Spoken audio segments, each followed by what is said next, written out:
Topamboli kom kolo na biso nzambe na biso oalingaka biso mingi topesi enkembo lokumu na masanjoli na tango oyo po ete a permettre lisusu tokoka lisusu koyoka lisusu message mosusu. Ndeko na ngai oyo obongami po oyoka message oyo na tango oyo tikete opambolama. Message na biso ya lelo ea destiné na ba parents. Eza na ligne moko ya message mosusu oyo tamu mosusu oyoka yango kuna bazoloba l'éducation des enfants. Kuna na nzambe alobelaki biso mingi na ndenge ni toko bokola bana na biso, ndenge ni toko encadrer bana na biso, pe ndenge ni toko préparer lobi ya bana na biso to avenir ya bana na biso. Alors lelo tolinto lobela na thème mususu oyo ezaka kana ligne moko na tina na bana, relation ya parents na bana, awa toko lobela na tina na thème lokola ce que mérite votre enfant. Oyo bana na esengeli bazwa epai na yo. Eloko nini oye sengeli bana na yo bazwa epai na yo o bazo mérité lokola tata lokola mama lokola noko soki nani ba petit fils na yo pe soki ba koko na yo soki nani bango nde bazabo e bénéfice ni bako kozwe pa na yo comme tata na bango comme mama na bango comme noko na bango comme oncle na bango paternel comme maternel tante na bango paternel to tata mwasi na bango to mama leki na bango mama kulutu. Eloko ni bana bakoki kozwe pa na yo. Na lingi ndeko toko oyekola ensemble elo ni bana bakozwe pa na biso parce que biso tozelaka mokolo moko soto komi mibange bana biso pe basunga biso. Ya solo so bana biso basala yango eza devoir na bango parce que lelo biso to kosala pona bango lo biso to koma mibange to mikoka lisu te. To komi na âge oyo ezosenga ke to sungama bango bakozwa relève, c'est-à-dire bakozon comme atasikoyo biso lokola bana na bango bakomi basomela biso lamba kolata ba pesa biso lokwa kolia batongela biso ndako kolala basala biso oyo nyonso esengeli biso kosala so tobeli basalisi biso soko lobi kola na posa na biso bakundi biso wana eza misala ya bana na message wana préparer l'avenir de tes enfants bongisa lobi ya bana yo tolobelaka ndenge ni tokobokola bana biso ndenge tokolakisa bango ba ndenge ya malamu ya kovanda na ba voisin ya kovanda na kati na famille na bandeko kota mama pe kota papa na kati ya ndako liboso papa pe ya mama tolakisa kibana na biso pe tolobaki ndenge ni parent akoki ko bokola ka mwana ye tobaki ya responsabilité munene to mokumba munene to kamate pa na nzambe pona nini po ete mwana zali kaboko te pa na nzambe. Alors, to komi na tango tonito banda message na biso proprement dit na lina se présenter mote eza nani mote ezali mpunda na nkolo to cheval ya Yesu Masia oyo babengi na kombo ya apôtre Vosi bakobenge pasteur Vosi mingi babenga ke pasteur Vosi bamiso babenga ke papa Vosi bamiso pe babenga ke patriarche Tompaka Vosi moko na moko azana ndenge oye alinga kobengela ye nyonso za bakombo na ye te bakombo na ngai o na koteya na tango oyo na koboya ata moko te mais eloko ya mutuya esengo na ngai ezali ete mateya oyo nga nazo komise pa na yo lokola mpunda oyo nkolo nazo mema nkolo epai na yo tika ete susi na ngai ezali ete mateya oyo ezali pamboli po na yo pe yo zali pamboli po na bato mosusu o bayoki yango te tango nyonso na sista ke soko yo yoki yango yoka mbala moko mibale misatu mine mbala yoka yango me kobosa na tepe po o partager yango to pesa ko pera baninga mususu po ete bandeko mususu pe bako akosepela po ete ezaka esengo mingi koyoka liloba na nzambe parce que liloba na nzambe eza bomoi nzambe apesa biso liloba na ye po ete na nzela na yango biso tobunga te liloba na ye eza mwinda na makolo na biso elakisa biso nzela pe elakisa biso posa na nkolo. Elonga na biso ezali na liloba nzamba azoloba na Josué chapitre 1 alobi na Josué abi Josué liloba oyo elongwa na malunda monoko na yo te tanga yango butu pe moi pi yango mteko sa succès na yo en tout cas ndeko oyo yebi liloba te eza pasi po na yo liloba na nzambe yango ndite saka succès ya bo moi na mutu elonga na nkolo Yesu Masia na Matthieu 4 temps sino azongelaka yango ezali po ete ye moko azali liloba pe ayebaki liloba anda azongisa moyini tango nyonso ekomama ndeko to mekamaka na ndenge nyonso tokutana na problème na ndenge ta musu tokutana na occasion musu tokolo bango passe à nord mais okomona ete lobelo na yo ete ekomama mutu akoki kosala boyete mutu akozongisa boyete mais bikwela biso ezali meli loba eza wana mwinda to esaka policeman pona bavina biso boye biso toko akoyala esengo ya nzambe pe biso to sepela na bomoi na biso po mokolo moko to kende komona nkembo oyo elakela biso. Alors na baki ke thème na biso lelo c'est que mérite no votre enfant oyo mwana na yo asengeli azwa epai na yo tata. Pona ni mwana asengeli azwa eloko moko epai na yo tata comme héritage. Esengeli azwa eloko moko epai na yo tata comme attention. Esengeli azwa eloko moko epai na yo tata comme récompense ou encouragement. Parce que Psaume chapitre 127 verset 3 elobi. Luyimbo na Dawidi. Kama tukumi bana sambo nzela misatu elobi boye. Bana bazali likaboko te pa na Nzambe. Les enfants sont un trésor, la récompense donnée par le Seigneur. Alors nalingi ndeko oya comprendre que mwana tango Nzambe asabiso ngulu to na mwana kati na ndako na biso esengeli toyeba ete ezali kabo oyo biso tozwi epai na Nzambe. Alors ezo mériter eloko moko. Est-ce que ndeko oyeba yango ke bana ndengo bota bango wana basengeli bazwa eloko moko epai na yo? Ndeko loka liboso sengeli oyeba ete bana wana Nzambe o apesaka yo bango lokola likabo azelaka obatela bango malamu, azelaka okolisa bango malamu, azelaka olakisa bango nzela ya malamu. Nazongeli ndeko nange loka liboso na lingina loba na yo avant na loba nyonso na lingina loba na yo ete Nzambe oyo apesa yo bana lokola likabo azelaka obatela bango malamu, azelaka okolisa bango malamu, azelaka olakisa bango nzela ya malamu. Alors ndeko na ngai tala nyongo oto akanangwe pa ya nkolo oyo apesa biso bana oyo.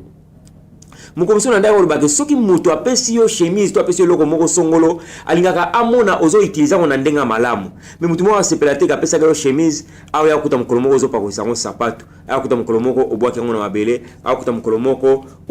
ozo saka obwaki ngo na balabala. Mais sengone ezala ndenge nini? Sengone ezali ke lokola ngana pesa ndeko oyo eloko oyo azozela mundeko ando utiliser yango po esengona ye ezala pe complète. Alors nalingina loba ete tango Nzambe asali ete apesa biso bana oyo lokola likabo bana wana bazozela pe quelque chose et pas na biso parce que soki lelo bana wana bazali parce que biso tolingaki tango to balaki mama tango mama to papa balaki biso tango to sali foyer na biso lokola ndenge Bible na biso ete mwasi pe mobali bakotika mabota na bango po basali bota na bango. Alors tango to komi biso mibale Nzambe siko apamboli biso to andi kozwa bana misala biso soki place wana te. Parce que batu mingi na bomoi na bango balobaka na loba oyo na lobaka mokolo mususu ke ezali loba moko irresponsable onga linga oyoka tina mato ya mutu aloba ete esi na bota bana yango bato sa mona bango. Munumi akanisa ke musala ya tata, musala ya mama, musala ya kola parent esuki tango yo boti bana. Me suki wana te, me ebandi nde wana. Tango yo ozwi mwana na maboko na Nzambe, mwana na akomi na mukili, misala na yo nde ebandi sika wana. Ba responsabilité ni to yana yango ndeko na uta koloba ya liboso esengeli bana oyo bakoka ko kola na ndenge ya malamu. Alors eloko nini oyo esengeli biso sala po ete bana bakola na ndenge ya malamu? Bana bazana posa ya attention na biso. Ndeko na lina loba ete bana na biso mbala mingi base plenyaka. Papa vanda na ndako te, mama vanda na ndako te. Batu mingi bakasa ke non lenga na uti musala na ye mwa tan wana ka bana ba ye wana papa so na ngine loko na pesi mama pendenge mo so na zwe loko na pesi bango musala nge suki place wana to na wanda ko vana na vena na mesa na ta television bana pe bazalaki wana total television to lia na mesa esika wana musala biso suki. Non, bana biso bazo mériter attention na biso nyonso. Esengeli bana biso bazana tamoko to bala priorité na makambo na biso. Ndeko mutu esengeli aiba ko kabula journée na ye, mutu esengeli aiba ko gérer ba temps na ye. Eloko esaka défaut mingi na batu mingi. Batu mingi omona tamusa mipesa mingi na musala na ye. Ako même kutu ko vanda congé tata ko bapesa congé annuel na société akoka yango te po etazonga mbango na musala bandi maye na ba chef ke yaza musale malamu. Mena ndako azaka papa malamu te. Pona nini? Parce que apesa ba na ye tante. Biso tanto anaye okola mukomisiona lobaki na mateya mususu na éducation ya bana na lobaki ete ba papa banda ko vanda mama nda ko vanda na biso na pourquoi ensemble tozo uti classe to sisi ko sakana to ye mama nda ko betla biso ba histoire adala biso ndenge nini mutu akoki ko yeba kokola ndenge na ko vanda kati na familia ya bato ba règle savoir vivre to ekoli yango epa ya mama na papa na ba compte to o babenga histoire lelo ba parents mingi bazoka tante ya kovana na bana bango babaka na kiko luka est-ce que sona vandi bokolia nini mais batata biso pe na tanga kala bandai ko babandai ko pe ko sala bandai pe ko teka bama biso pe bandai ko bima ko teka mais bandai ko zwa tanga ko solana bana lelo parents asolana bana te eza danger munene ya onto yo mona délinquance eza makasi ya onto yo mona bana baza ko sa makambo mingi oyo lelo lobi ezala kite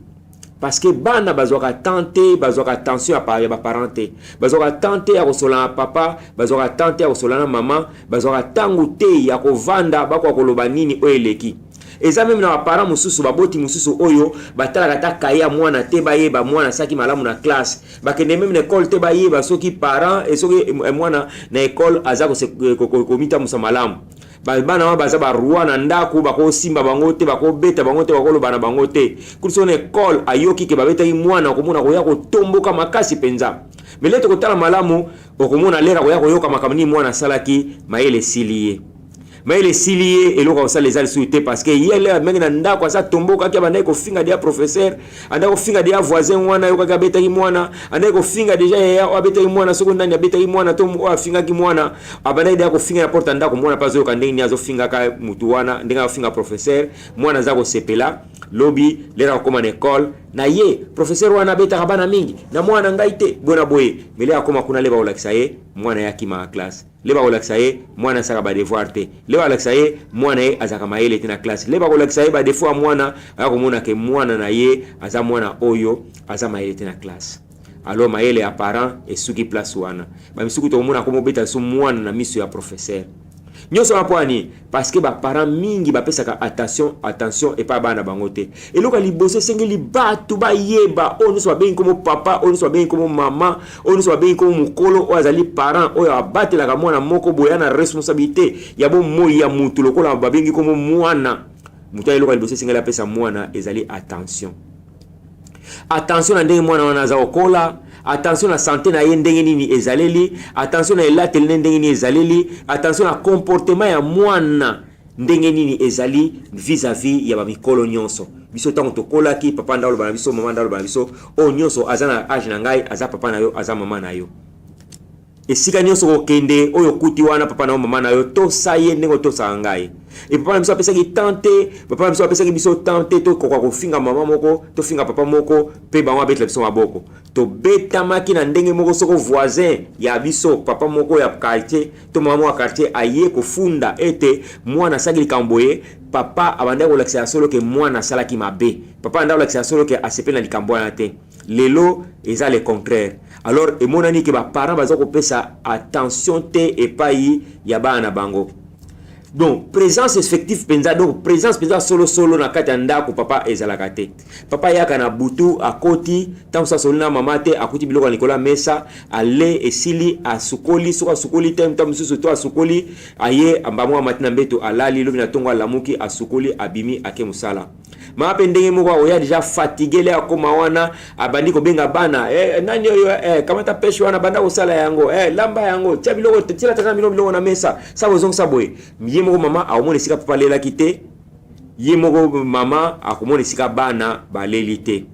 yemoko papa akomona esika bana bazali te papa na mama masolo ezalaka te po ayeba mwana oyo nini alali na fièvre mwana nini oyo akende classe mwana nini oyo akezokende classe te ba devoir papa contrôlaka te akontrolaka ya mwana te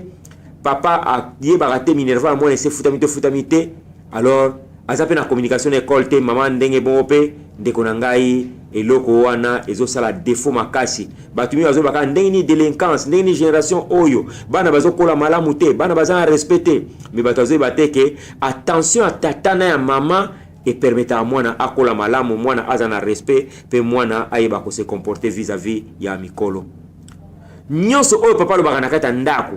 contre ma voisin mwana yekolaka yango pe apratikaka yango contre école mwana yekolaka yango pe apratikaka yango soko papa azoko critiquer école soko papa azoko critiquer ba église azoko critiquer ba pasteur azoko critiquer ba voisin mwana vandi place wana azako yoka mais liboso yaki soko papa na mama biso tokoli papa na mama so bana problème biso to ndako yeba yango te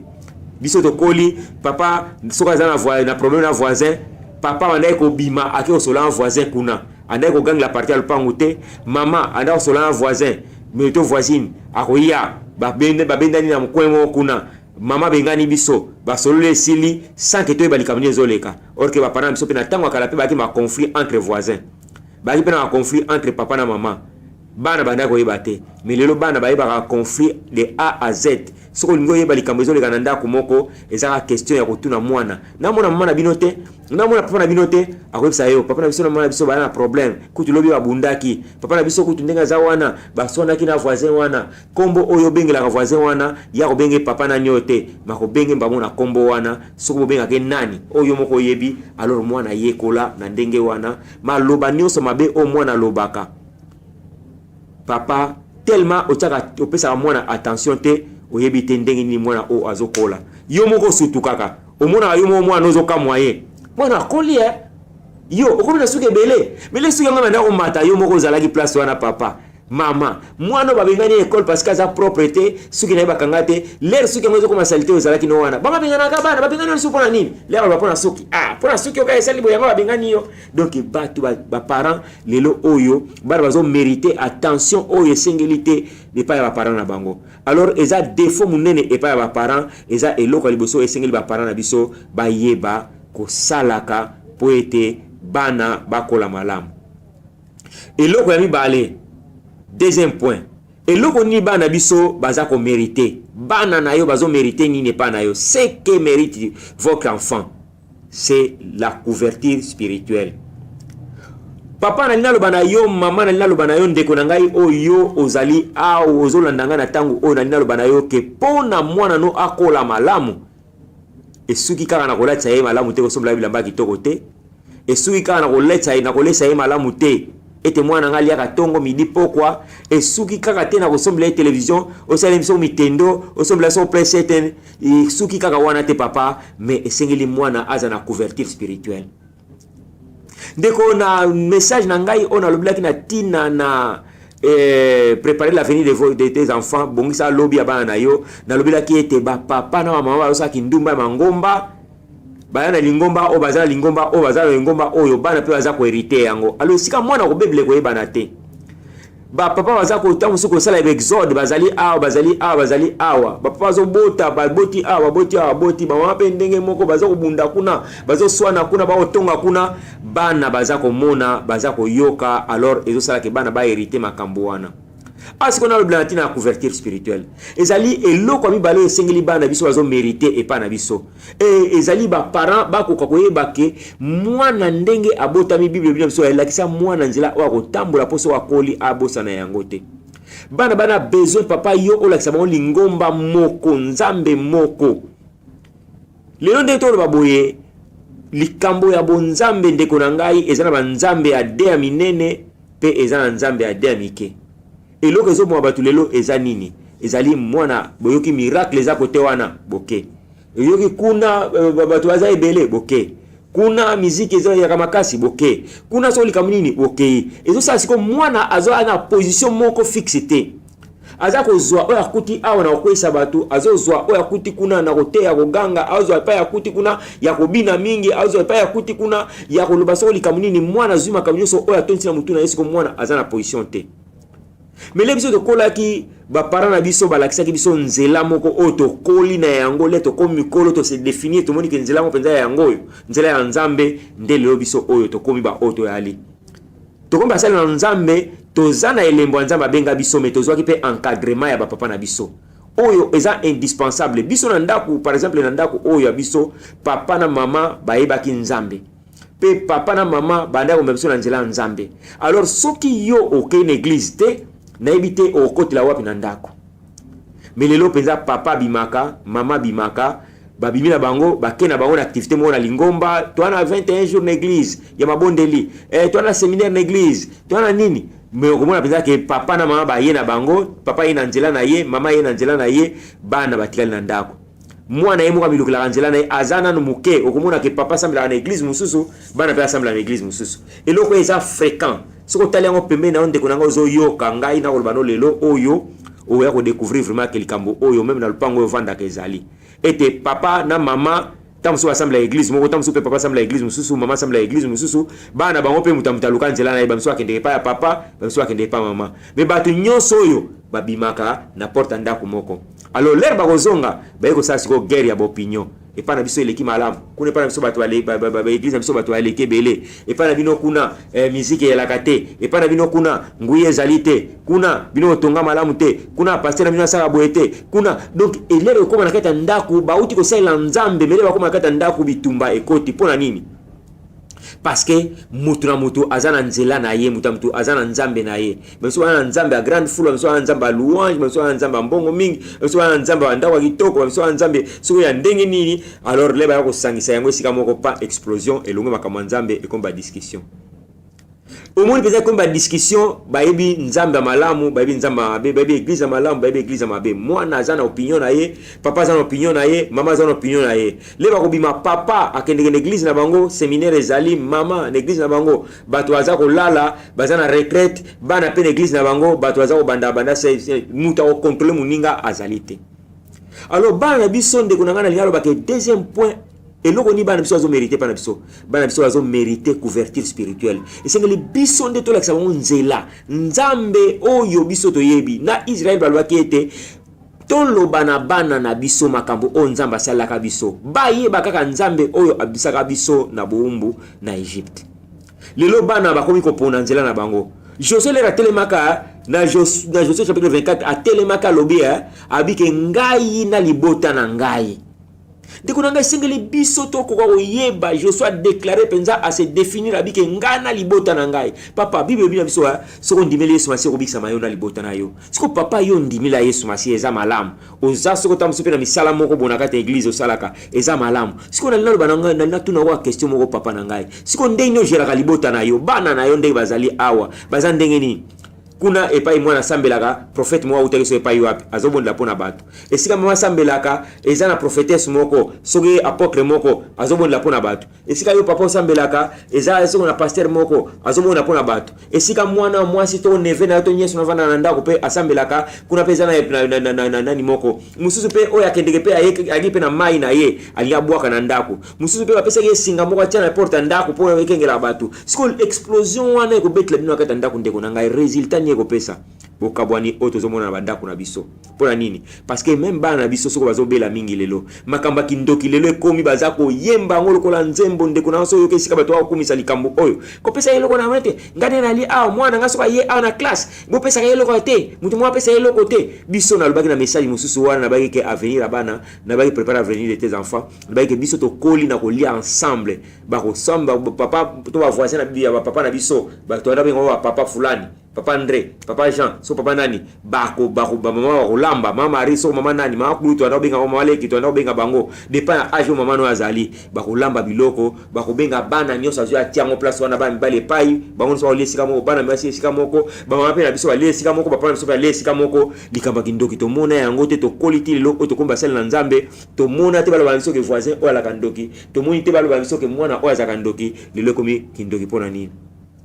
Lelo ba tie kombo kindoki na liboso na moyini ye moko zawana boya sala ka fete abike kumisa na komo kumisa mapenza parce que komo na ngai koma kotanga ma même ba Kristo akoma kotanga kombo wana so andi kotanga yango ndenge baza ko bangela yango zo mona vimake bazo pesa ye mutu makasi ba olakisa vimake aza makasi or kende azane loko moko te po moko jabiso sa longa ine kulso albaki ke atambusa ye défilé bolumbu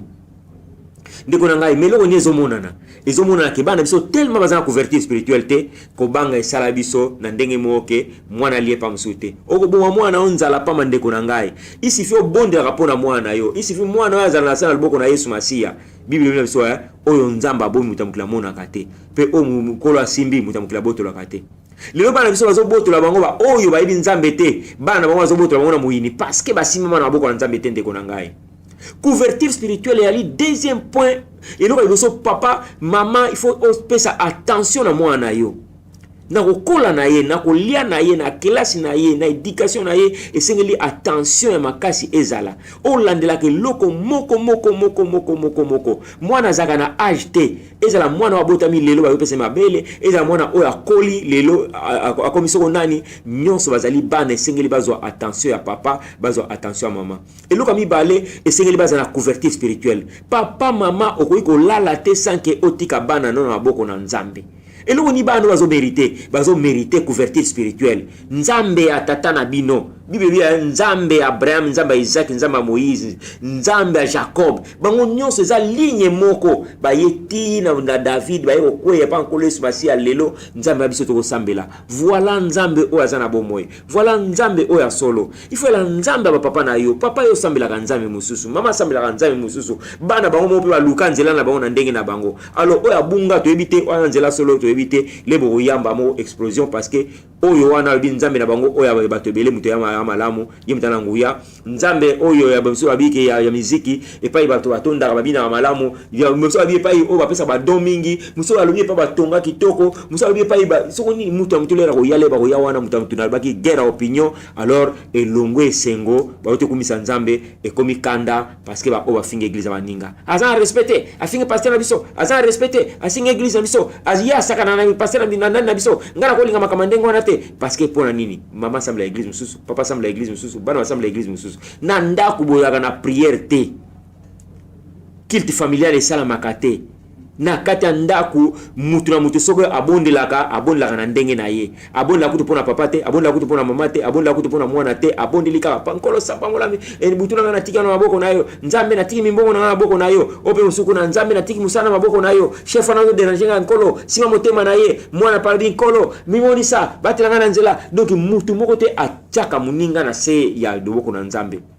Ni papa apesa asenga couverture spirituelle te pona bana na ye ni pona mwasi na ye mwasi pe mama pe asenga couverture spirituelle te pona bana na ye ni pona mobali na ye bana pe bango pe na ndenge na bango bala mayele na classe baza bakola malamu baza via malamu na ndenge na bango bana bazana couverture spirituelle te le moyini alingi azwa bana bakuta mina libanda kwa Yesu Masiya alobaki na mpate mususu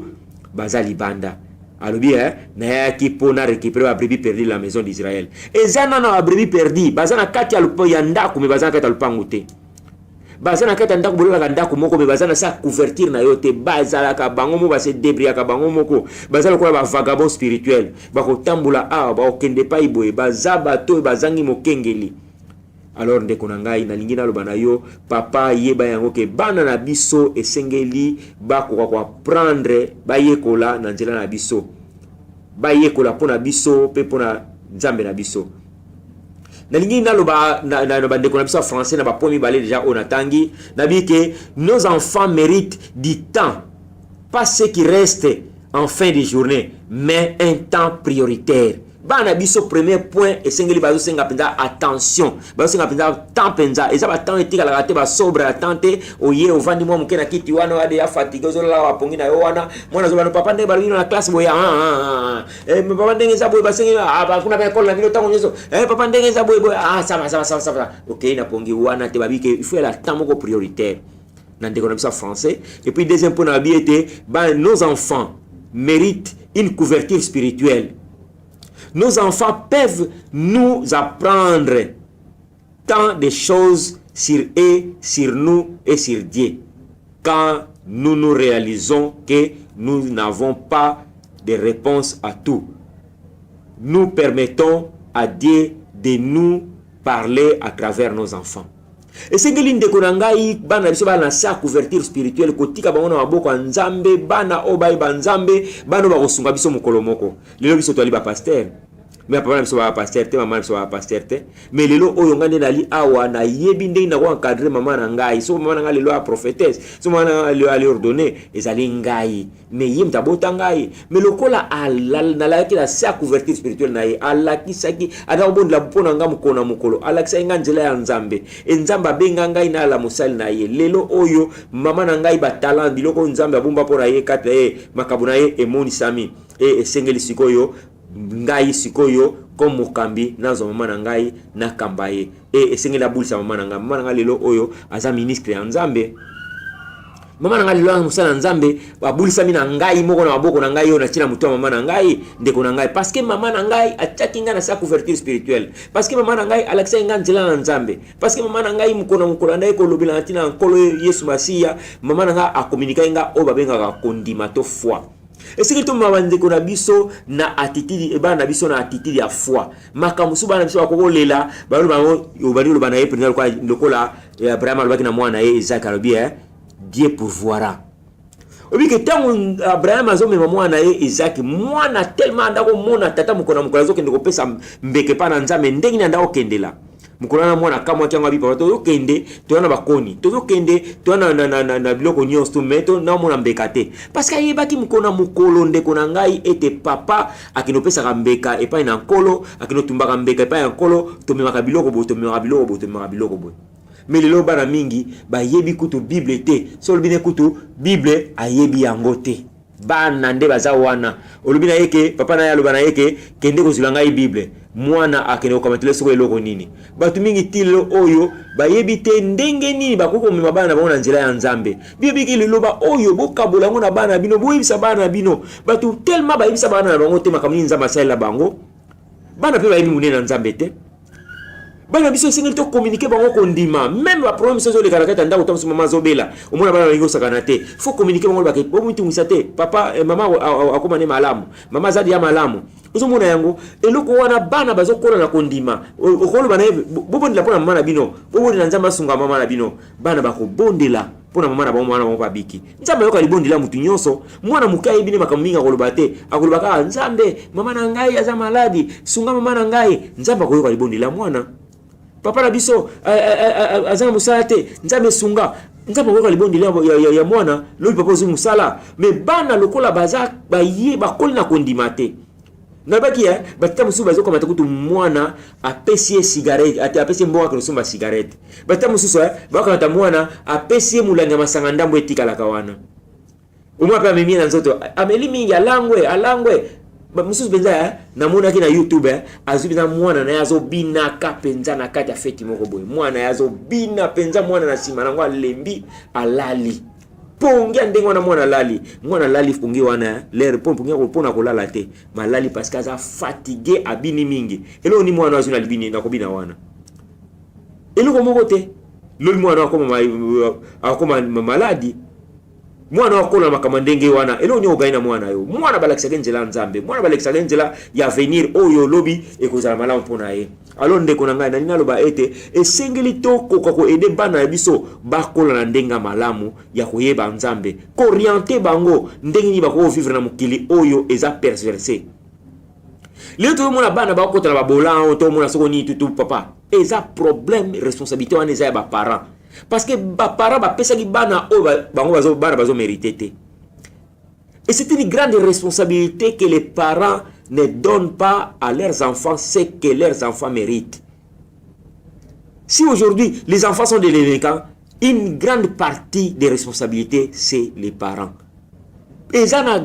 partie mo munene ya ba parents ya responsabilité parce que balaki sabana ba onzela nzambe te batonga kande batu na miso bana na bango balobaka mabe na miso bana na bango mwana kata ndako ayebi mabe ya voisin bana mwana kata ndako ayebi mabe ya yana ye ayebi mabe ya noko ayebi mabe ya famille bandeko nyonso oyo basaka mabe na famille mwana ayebi bango mwana ayebi même lupango voisin wana basomba yango combien nani asomba kiango ezalaki ya nani ba histoire moko mabe oyo kostia esprit en vengeance na mwana yango bato ba makasi kolobana yango mais oyo bana bazo mériter encadrement bazo ko kopesa yango te attention ba kopesa yango te couverture spirituelle bazo ko kopesa yango te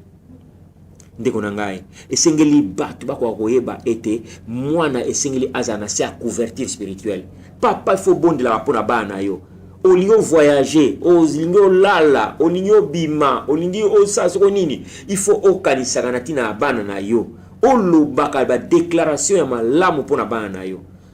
couverture spirituelle papa mwana saki mabe na ndako opesi punition azako comprendre nde balobaka azako sala punition wana ndeko eza tina moko sala déclaration na balabala te okoloba te parce que afinga kinoko na ye parce que afinga ozongo sabo non eza musana yo lakisa ye pona nini aza pini pona nini akobima te, pona nini lelo akosakana te, pona nini lelo akota télévision te, a comprendre que pona saki examen te. Nazwi un examen pona saki ba devoir na ngai te, pona nazanga ki respect na yaya o azali banda. Alors simana yango soka sisi olobi na ye kende ko senga ye pardon. Parce que pardon est libération. Moi na sa école déjà ko loba pardon. Akoma na kimia le mutaba bo na limbisi yo omona mwana komi na kimia. Si on te mwana yo akobanda ko kimanzela wana po bikeso na leika nzela wana ba kobeta ngai. Pona nini? Po leria ya ko loba no likambu yo okende mbala moko so na mutu wana. Lerio so na mutu wana ennemi wana ekotiti na mwana yo. Siko mwana mta usufri parce que bino na tongo kene musala, mwana tika na tongo il faut aluka nzela mulai po abanga kotana sionte ba kobeta ye, sionte kuna ba okanga ye nde bakanaki. Alors ndeko na ngana lingina yebisa yo ete esengeli okwa koyeba ete mwana na yo ana besoin de couverture spirituelle. Maman faut bon la pona mwana yo, papa faut bon la pona mwana yo. Mpona mama papa ba parents singo bonde apona bana na bino esengeli bola kisabango église kaka moko esika oyo bango bakokola nzambe oyo bango bakoyeba liloba oyo bango bakotia na mutu pe bakosalela. Voilà ndenge ya malamu. Deuxième point oyo bana no bazoko mériter eloko mususu bana bazako mériter na bomo ina biso ezali scripture. Bana esengeli bafandisama bana batambulaka mingi papa bande konangai bana batambulaka mingi bana bavanda apeme na papa te bazali le patata mwasi balobi kune pa noko baza kune pa nani nde konangai bana isengeli bana esika oyo bango bavandi baza kokola ba ligne oyo baza ko ba limite oyo bakoko lekate. Troisième point, de connaissance français une scripture rendant pendant qu'ils grandissent. Il est vital d'établir des règles et fixer des limites. Il faut aux enfants des rails et un cadre pour se sentir en sécurité. Instaurez par exemple une heure de coucher que vous modulerez en fonction de leur âge. Ndeko esengeli mwana aza la scripture mwana komita musandenga lingite avanda na télévision miso se lembi a komi 0h azo la programme moko ele ka so ler ni nango programme mikolo bana bazo tala yango ndeko na ngai esengeli parent ayeba eloko ya misatu ko kata ba limite pona mwana fo mwana oyebisa ye esikani ya kokende esikani ya kokende te. Lernia kobima, lernia singele azonga. Lernia kolamuka, lernini akolala. Mwana esingele la 10 heures du temps. Kanisa ndeko na so mwana wana sa komi déjà 0h na la lite po azotala la télévision, aotala novela. Sikoyo kanisa ndeko na ngai. Mwana wana fala la 10 heures du temps, so lali après 0h, sikoyo bando kanisa 10 heures du temps ernia kolamuka. Kanisa ndeko na ngai parce que mwana muke esingele la 10 heures du temps. Biso mikolo la 8 heures du temps to kokisa rompete na ba insomnia ba problème to na ba stress na ba problème to memaso ya ni tamso melangi masango langwaki tamso yaki na koswana mama to mama ya koswani saona no so na problème ni ngo na makambo ezole ka oyo banzembo ezemba ma mikolo yo na lingo tanga wote na message na ngai oyo ndeko na ngai sikoyo na tangu wana to kokisa biso 8 heures du temps yango te. Mais sikoyo mwana esengeli kokisa 10 heures du temps. Sikoyo yo o scriptura mwana na yo te scripture ya te ba limite ezate o loba ba règle o limita mwana na yo te ba règle o pesa ete o lala herboye o lamuka herboye programme boye o tala te sika boye o kendete l'herboye o ko ya libanda ndako te o sala yango te mwana fa la libre aza mwana ngai nakana mwana moko wana lupango eza ngai moko esika fana ndenga lingi ale kende ko sakana na yo tika mwana sakana vontade oui tika mwana sakana vontade mais siko ndeko na ngai nazuka exemple moko mwana fa la 10 heures du temps siko lokole fa sakana vontade asisi ko sakana aza fatigué alingi siko atala novela o tikili novela bana ngo pe ya lelo oyo ndenge boto lengela kabango commande ata mikolo baza place ya azui commande yem ta changer siko wa programme.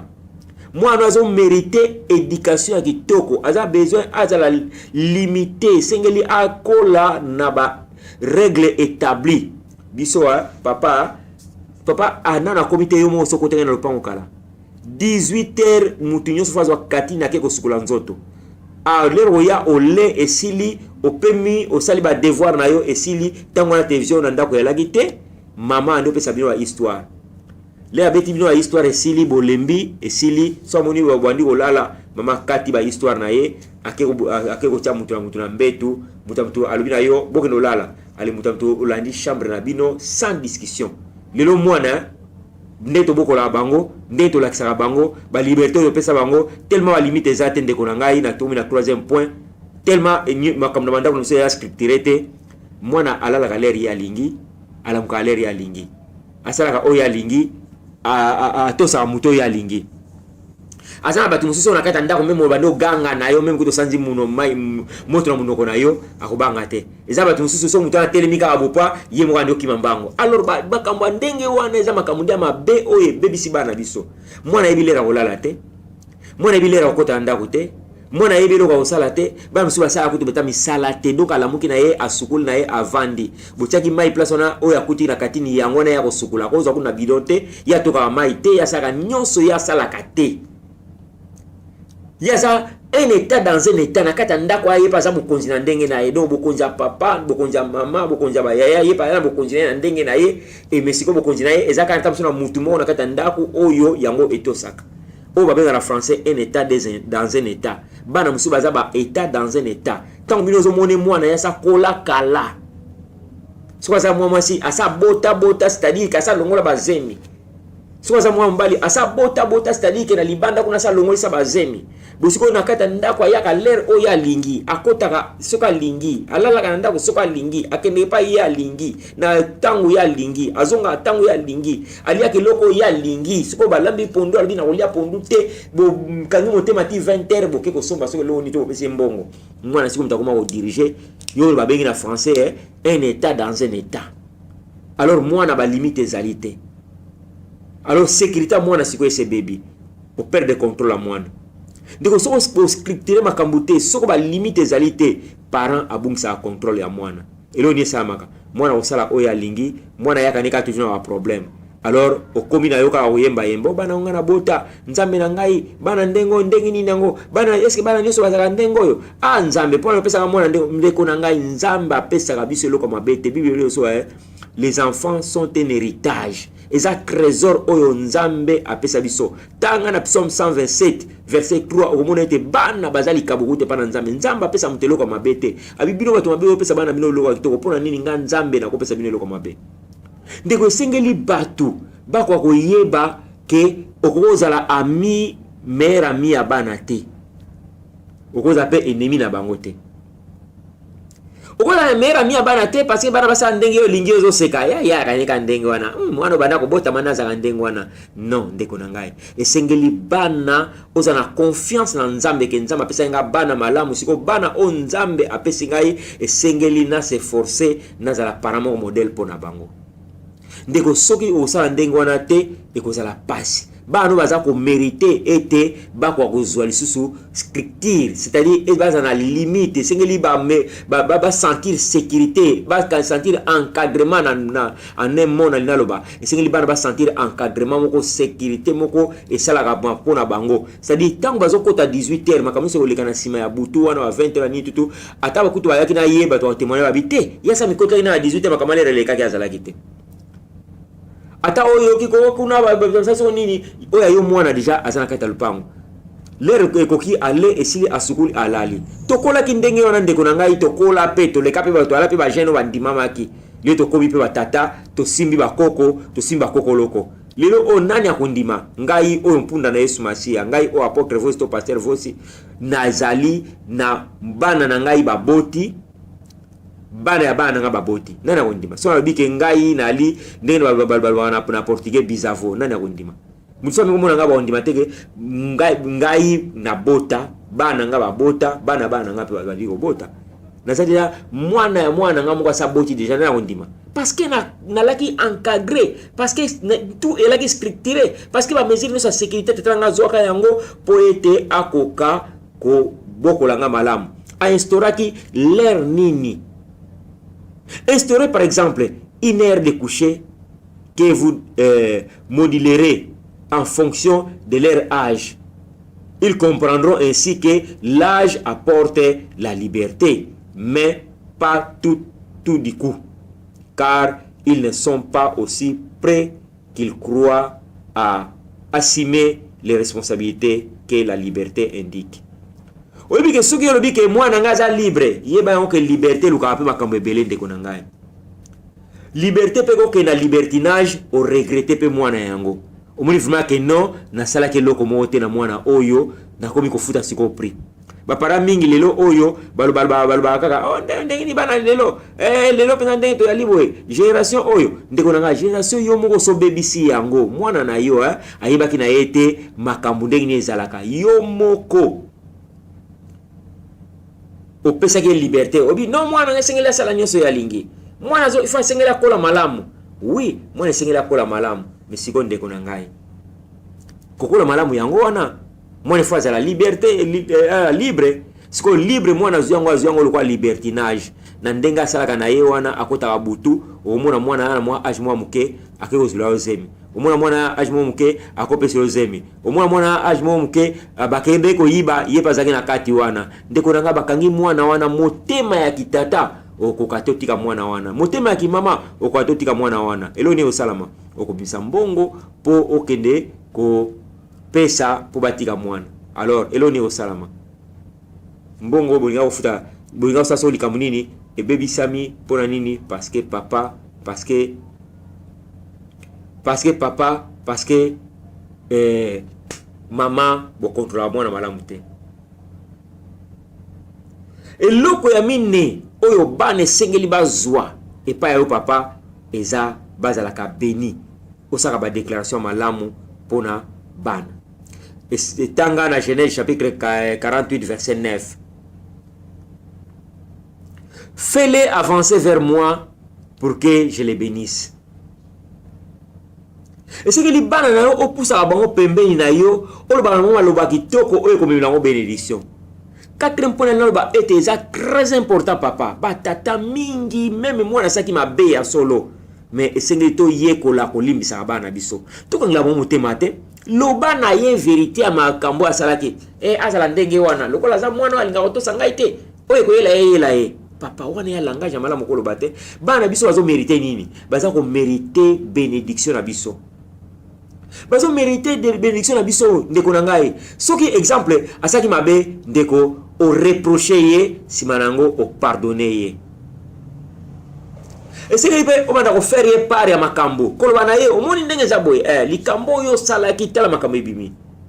tala pe ozu exemple tala mwana ya voisin wana kuna tala mwana wana ndenge ni bakangi ye tala ndenge na ke na prison il faut commencer comme ça donc nalobi nakoloba bona bato français pardonner leur soyez prêts à leur demander pardon aussi il faut banda ko limbisa bango soko mona ke mwana moko asaki nini reprocher ton enfant et pardonne lui. Et si le reprocher kotika mwana ndenge wana te loko pesa liberté wana lobi libertinage wana allez non asa ndenga lingi je m'en fous mais je m'en fous wana et ko pesa ba résultat malamu te. Nous devons tous être prêts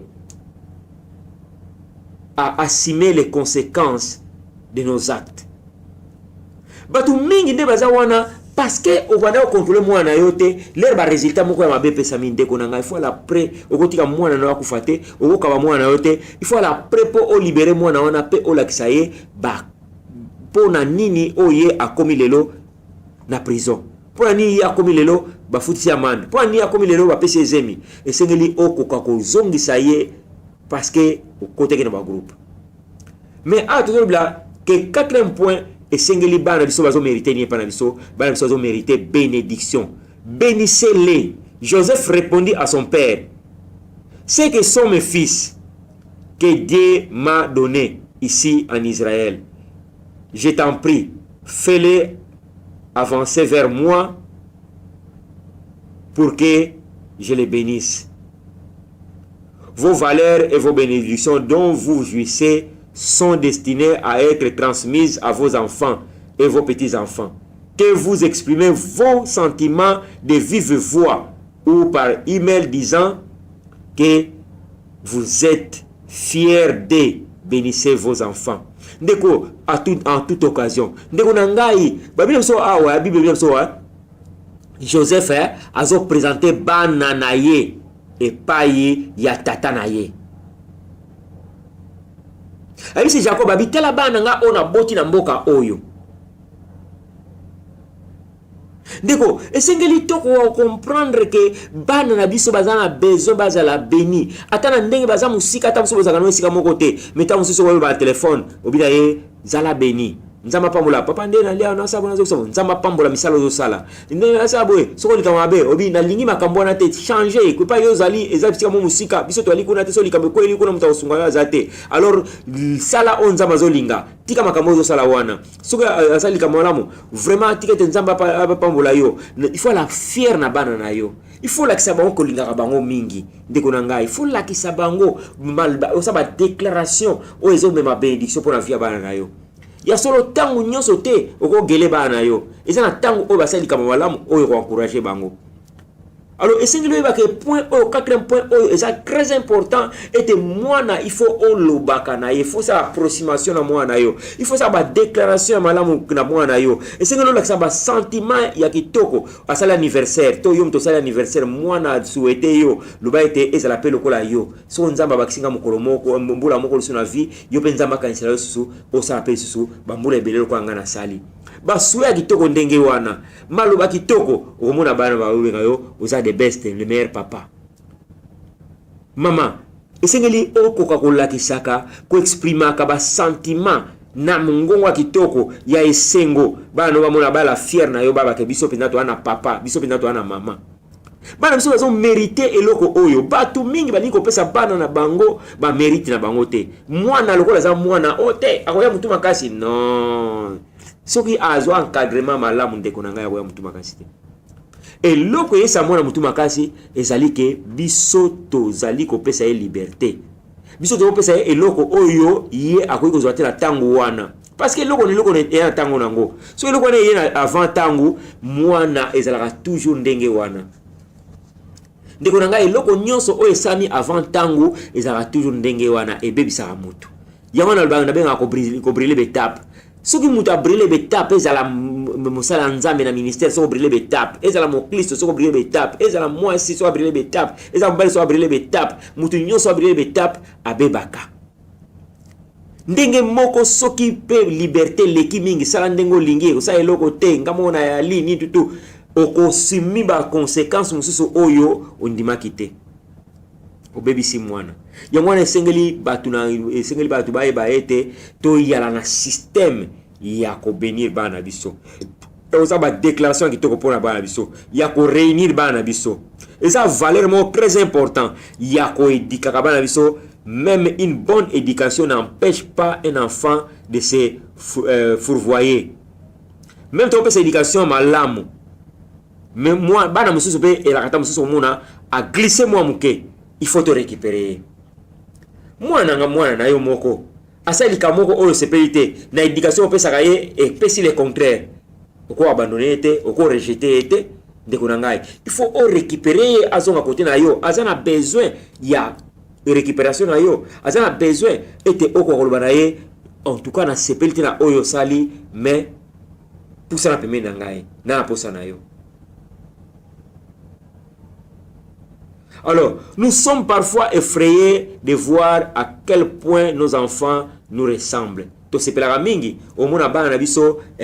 so batalo ba abi oh mwana o penza ko yana tata na ye ya resengo mingi pona biso. Ya resengo mingi pona biso. Mais siko lokola bana na biso elongi na biso ekokani na biso nzoto na biso ekokani na biso ya resengo mingi pona ni te to komi babona nzela nzambe bayi bape nzambe lokola biso. Pona ni to ko encadrer bango te to scripturer ba ko la pelo kwa biso to ko la kebi ke mwana so azola la pongia malamu akona nzoto malamu nzoto kitoko pona ni to ko sala marge te to ko lo bateke mwana biso ba règle o esengele za respecter yango po caractère na biso pe o kana ye ole ba ko kana biso kana elongi esengele ndeko to e ba ko sala par des choses webi na wote ko lobake atape asali mabe e sala mabe ta mingi to pesipe mwana éducation malamu biso mo to kola malamu to zape modèle na milieu auto vanda ka mwana ko sa eloko moko parce que eloko mse la ka influence eloko mse la ka milieu c'est le milieu qui fait l'homme ndenge balobaka na français eza milieu ba fréquentation bisika oyo mwana azako kende ko kotaka batu oyo azo fréquenter soki esali to sali prudente ekoki pe kobebisa mwana wana nazo reconnaitre yango. Mais so tozongi kati ya biblia tokomona parabole ya enfant prodige, mwana lera kendeki nsima nango mwana ngo azongaki ameritaki pardon ya papa, ameritaki tendresse ya papa, pe mwana wana azalaki encouragé, mwana wana azwaki leçon akoya soki ozongela likambo ndenge wana te, parce que a vivre dia ba conséquences na yango na batango mosusu so mwana asali likambo toko protéger ye tango mosusu totiki ye a vivre conséquences na yango en fait que lobi azongela yango te. Mais tango mosusu toko mona peke abungaki azongi na nzela ezali to récupérer, parce que même kutu topesa éducation malamu na uti oloba que influence millier eko pe kobebisa ye lobi akoya na eloko moko. Alors il faut to lakisa ye pourquoi conséquence wana. Alors nakanisaki oyo nakoya koloba na komi na suka pona koloba ndeko ete soki bana biso baza ko obéir biso eza bénédiction. Alors soki bana biso baza kokola basengeli pe bazwaka bénédiction na biso, ba déclaration malamu oyo biso tokosala pona bango ekosala ke bana biso bakola malamu. Présence na biso tant autopesaka bango, attention autopesaka bango et sala ke mwana akola malamu. Pour en conclusion, esengeli totanga na Deutéronome chapitre 4 verset 40 babina biso dans le texte moko, enfin que tu sois heureux toi et tes fils. Esengeli opesa bana oyo bazo mérité. Pour l'air baza ozwa yango ezalo kwa dette morale ozopesa bango. Lobile ba okola ba biso to bénéficier vraiment makamba kitoko epai na pona biso po te papa na bondi la pona biso, parce que papa apesa ki biso ana ko contrôler wa kaina biso, papa apesa ki biso liberté te, apesa biso tenter to sala ndenge to lingi to alaki ko bénéficier quatre choses importantes epai ya papa na biso po esali ke biso to zala to vivaki attention à papa na biso, to vivaki caresse ya tendresse ya papa na biso na maman na biso ya parents na biso ombre na kol ba ya parents na biso, to vivaki pe encadrement ya papa ya parents na biso, to vivaki epa ya parents na biso couverture spirituelle. Alors nyonso oyo esalaki ke biso to zala oyo biso to zali, parce que papa asalaki misana ye wana ko zala na tango oyo ba déclaration o bana bakomi ko sala sikoyo pona bino ba parents tala esengo ba parents. Alors sala yango po mokolo moko ozala mwana papa oyo parents oyo ba parents bozala ba parents oyo bana bazolo bake biso penda to méritaki nyonso oyo mwana asengeli azwa epai ya baboti na ye, parce que papa na biso ba kadraki biso ba tiaka attention na bango nyonso na biso ba yaki bénédiction pona biso. Alors tika ete balai ko bénir biso tika be biso to la bénédiction pona bango. Alors merci ndeko na ngai yo oyo kingai na komi na suka ya Mateya oyo tiketo pambola ma yo oyo okokaki kolanda message oyo yo oyo za parent, message oyo eza directionné epa na yo, message oyo etali yo oyo oza moboti na ndenge ya kobombela po bokola bana na yo. Nzambe apesa biso elaka na Deutéronome chapitre 4 verset 40 ete tokozala bato na esengo biso na bana biso. Mais po tokokisa yango ndeko na ngai ezali kaka soki tosali makambo mine oyo nauti koloba awa comme parent kopesa bana biso oyo bazo mérité. Bana biso bazo mérité attention na biso, bana biso bazo mérité couverture spirituelle na biso, bana biso bazo mérité bazo mérité na biso rigueur na biso, bana biso bazo mérité rigueur na biso eloko oyo eza très important, pe bana biso bazo mérité bénédiction na biso. Alors soki tosali yango toza bato na esengo. yo ndeko yoki message oyo tikete okozongla koyoka yango mbala na mbala pe opesa yango na ndeko mosusu ona yoki yango te. Mutu nyonso oyo aza parent akwa koyoka message oyo a pratiquer yango afin que azala parent ya malamu oyo nzambe akosepela na ye, parce que nzambe apesaka yo likabo mwana oyo azozela ye te mwana oyo akola malamu mpo lobi ayeba ye pe asalela ye. Ndeko nanga po mwana na yo ayeba nzambe pe asalela ye po mwana oyo akola malamu ezosenga ete papa yo opesa ye oye azomerite. Ezalaki apôtre vosi mutaki motei ya mukona lelu ya message oyo to pasteur vosi to papa vosi bamiso bengaka ye patriarche vosi yende mutalaki message ye moko amibenga mpunda na Yesu Masia cheval ya Yesu Masia nde muto ayaka amemaki maloba Yesu Masia lokola Yesu na kati na ndako na bino soko bozana kati ndako soko bozana nzela soko za wapi esiko zo yokela yango oyo amemelaki yo loba oyo na nzela Yesu Masia ezaki apôtre vosi pambola mandeko na ngai oyo ki message oyo peza ali pamoli pona bandeko oyo mususu esika yo vandi pe bandeko baibi likambo oyo te ndeko na ngai memela bango yo okozala mutu na esengo na watango nyonso ete lipamboli ezali bula ya bato nde basondimila nzambe bana bazali kabo kote pa na nzambe bazali pamboli pona yo alors ndeko bénéficier lipamboli oyo pe ezali pamboli pona mutu mususu oyo azoyoka na kombo na Yesu oyo azoyoka message oyo ndeko na ngai akwa ko partager ngo na baninga mususu zala béni pe zala bénédiction na kombo na Yesu sepela pe zala esengo ya ndeko moko aza pene na yo na kombo na Yesu amen.